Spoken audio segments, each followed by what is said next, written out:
Hello everybody, welcome to another great episode of Distilled, Brewed, and Reviewed. My name is John. I'm in the world famous Sipping Den. Right here in Louisville, Kentucky. The epicenter of fine bourbons. Now, just in case you're new here, I do everything that has anything to do with alcohol, okay? Everything. I invite everybody, every single video, to please check out my playlist because it is amazing. Right? And I have all these things that I review broken down in this playlist. Everything you can imagine that has anything to do with alcohol. And on Sunday I do my world famous coffee reviews. I'm the only one in the world who can do it. I do all these reviews with half my taste buds tied behind my back. That is a fact.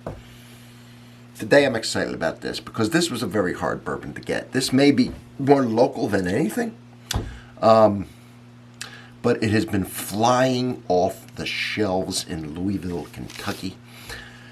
I was finally able to get it. It's taken me a while and a lot of searching. Here it is, Mr. and Mrs. Check it out. Okay, notice the label's kind of green right there. We'll get to that in a minute. But this is it, all right? All right, this is it. Nothing on the back. All right, just want you to see. Okay, what have we got going on here? Well, we don't know the mash bill. We don't even know where this is sourced. We know it's at least 3 years old. It is 55% ABV, 110 proof. Now, what is the big deal about this? Well, it is partially, if not totally, owned by a former Louisville of Kentucky basketball player named Russ Smith. He came here in 2010. He helped win the University of Louisville a national championship. He was about 6 foot point guard. Many people thought he was undersized. He overperformed. He was amazing. They called him Rusticulous, right? Just like ridiculous, Rusticulous. Some of the crazy stuff he would do. And fans grew to love him. I remember him playing. I loved watching him play. He went on to the NBA, and now I believe he's trickling around. After the NBA, he went to China and some of the. So he's on the downslide of that now, getting into another career with the bourbon. He loves Louisville. He's not originally from Louisville, Kentucky, but he has laid down roots here. Now he's getting into the bourbon business. This is called the Green Label or the Louisville Legend. There's 3. This is the mid one as far as quality goes. And price, this one was before tax $53.99. We are going to crack this. And I know this is more exciting to people from here, from Louisville, and certainly within Kentucky. And you, man, I'm telling you, this is in high demand here. And maybe many of you have never heard of it, but you are now. All right. Tight. There we go. All right. Yeah. All right. So, I'm getting a smell from here. Yes, sir. You don't know. You don't know how hard I was trying to get this. I've been trying pretty hard to get this. Finally got it. A lot of people still want it. But, all right. One more time. One more time before we get into it. Yeah. All right. So, don't know who makes it. Don't know the mash bill. Anyway, you know what? And it doesn't say, but I want to.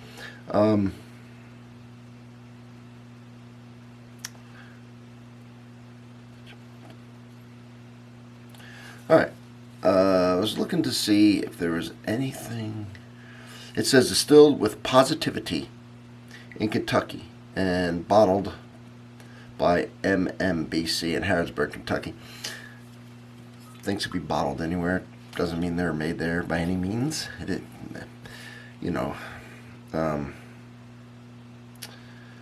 is a Kentucky straight bourbon whiskey. So, anyway, that's the story behind it. I do this for you. All right? I do this for you. You want to see the color? There it is. All right? Want to look at legs? There they are. As for me, let's get into a sniffing.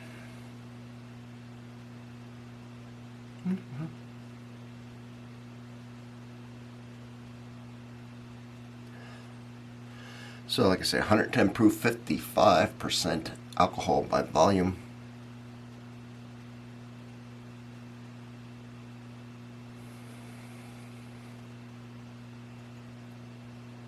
And I am enjoying the caramelized brown sugar. The sweetness coming in mixed with the cinnamon. It is a fairly standard smell on the good side. There's a ballpark area that a lot of bourbons fall within. That is their sweet spot as far as I'm concerned, as far as the smell goes. And this is right there.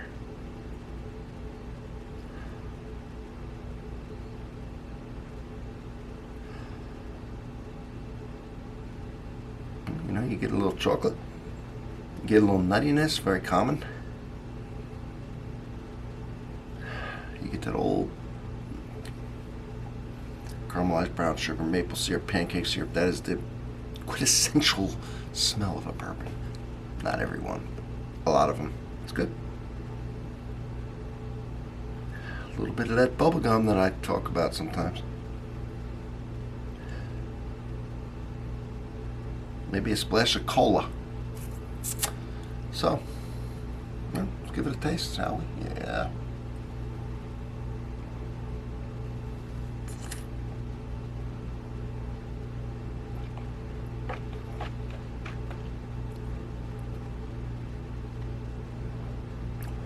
Now, I always talk about my acclimation sip. That's what that was. Preparing myself. Right? Acclimating myself for this, to be able to taste it and pick it apart. Alright, now this is where we'll pay attention to the taste.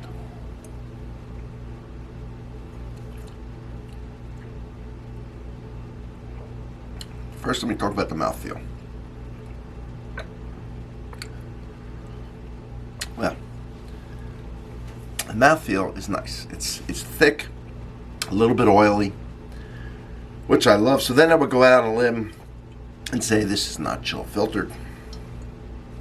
It's got too much of a thick and oily mouthfeel. That is very good. That's not chill filtered. I don't think it is anyway.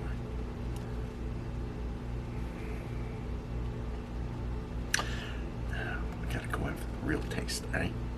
Now I'm ready for the taste.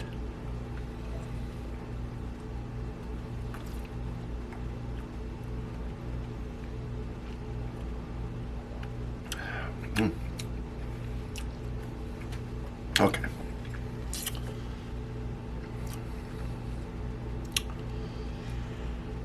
It's not at all off-putting.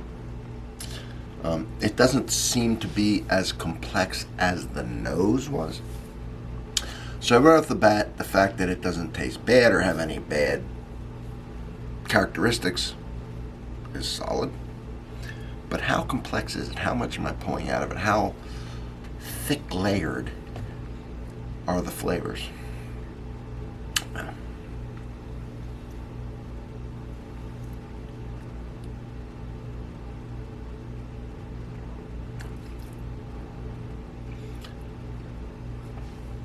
Tell you what, I'm getting a little cherry. Kiss of oak, but not much. I guess that's the 3 years. It's got a nice sweetness to it. It just, and this is, I don't know how the hell this is going to make it. It tastes, and this I know, it tastes thin. It doesn't taste like it has like layers, right? It's like all at once you get what you get, and then there's nothing developing.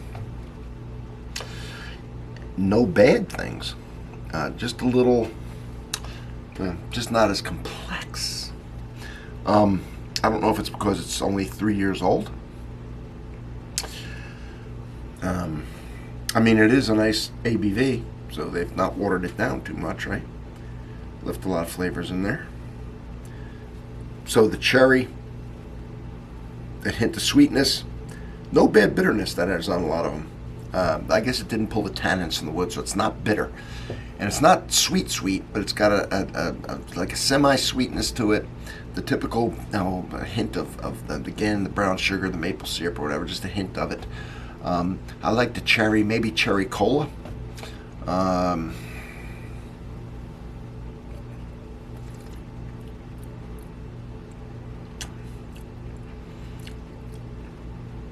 I'll tell you what comes along with that now as I'm getting more and more used to it. There is a slight pecan taste to it. The fact that it's not real means it is what I will describe once again, and I hope you understand this, as an easy sipper. This is easy to for 110 proof. This is easy to drink. It's now starting to go down very easily.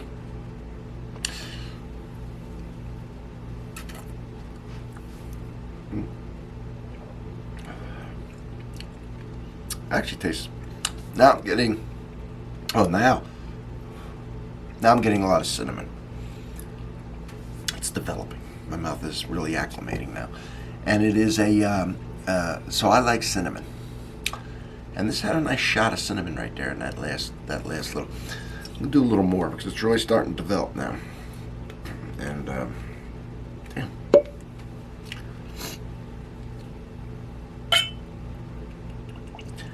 So my initial thing may have been a little too rash.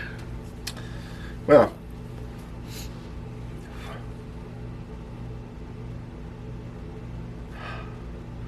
of course, this is going to develop in the glass. This is going to develop over time. Now that I've opened it, I'm going to put a little more in because I'm going to try some water with it.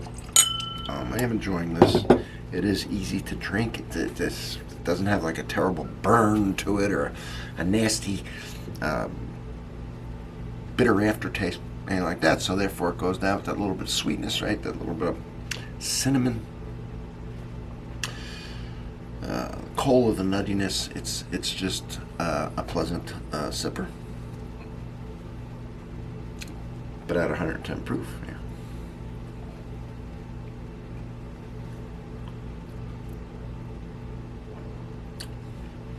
Cinnamon's really coming out, and now I'm getting some a combination. I've said this before, those of you that have watched.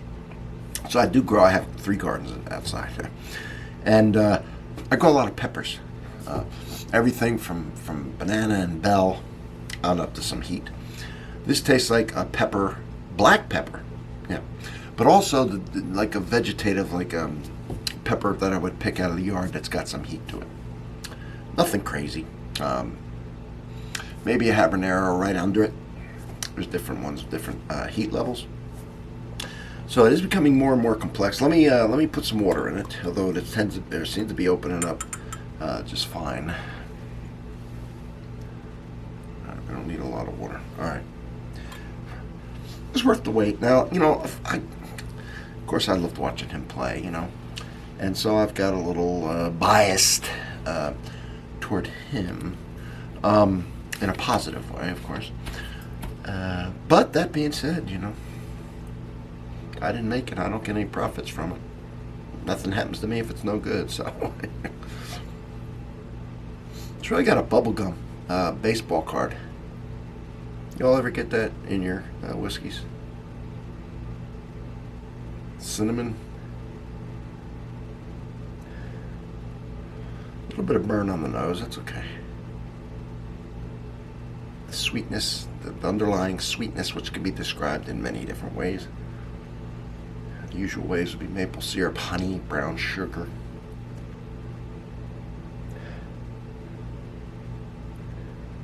Definitely cola, definitely cherry. Those are nice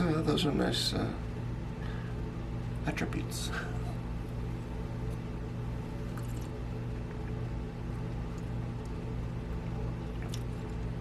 Well, wow.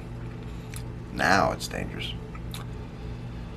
Whew, now it's real easy to drink. It's just, people hate the word smooth. What smooth means is to me. It doesn't have a burn. It doesn't have a bitter aftertaste. It just goes down without a burn and then tastes good without any bad aftertaste. That, to me, is how I would describe smooth. And everybody hates the term, but that's a term, just like harsh, bitter, they're all terms.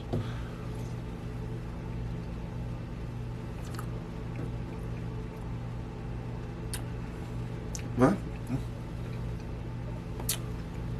I don't know that I put this over ice.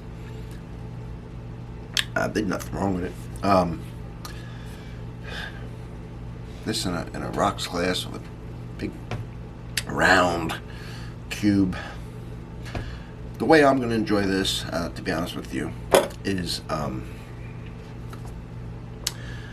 either straight or I'm going to put a little, I think I like a little bit of water in there, and I'm just going to do what I'm doing right here. I'm just going to sip away while it's relaxing, while it's listening to music, watching a show, watching a movie, and I'll polish this off, and it's good. It is good. Don't know how his high dollar one might be 12 years old, I think. The one under this, I'm not sure about it. I don't have much information on this one. Okay. I like it. I think it's solid. 3 years old. $55,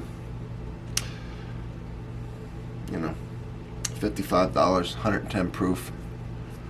4 to 6 years, would add a little more complexity. They could have took the proof down, I guess, to keep the price, because they're going to lose money tying it up 4 to 6 years, angel share, so on and so forth. I guess could have brought it down to 95 or something, or kept it like this, but they'd have had to raise the price. Anyway, I'm not a bourbon maker. They did it this way. It's not bad. It's not the greatest thing I've ever had. It's certainly not bad. Matter of fact, it's good. It's good. It's good. It's solid. It was worth the wait. Is it the best thing? And when I put it on that shelf, it's going to be number one? No. But it sure as hell ain't going to be last. It's cool. It's nice. It's unique. I like it. And I will see you all in the next one. Don't forget to subscribe. Right? You know that. Come on. I really have to tell you that. Subscribe. Okay? Because as I'm shooting this, I'm getting toward 4,000 now. I'm within 100 of it. And I can't get to 5,000 without the 4,000, okay? 4,000 is in the way. Let's get it the hell out of the way. Get to 5,000 and shoot from there. All right, everybody. Thank you for being here. I'll see you all in the next one.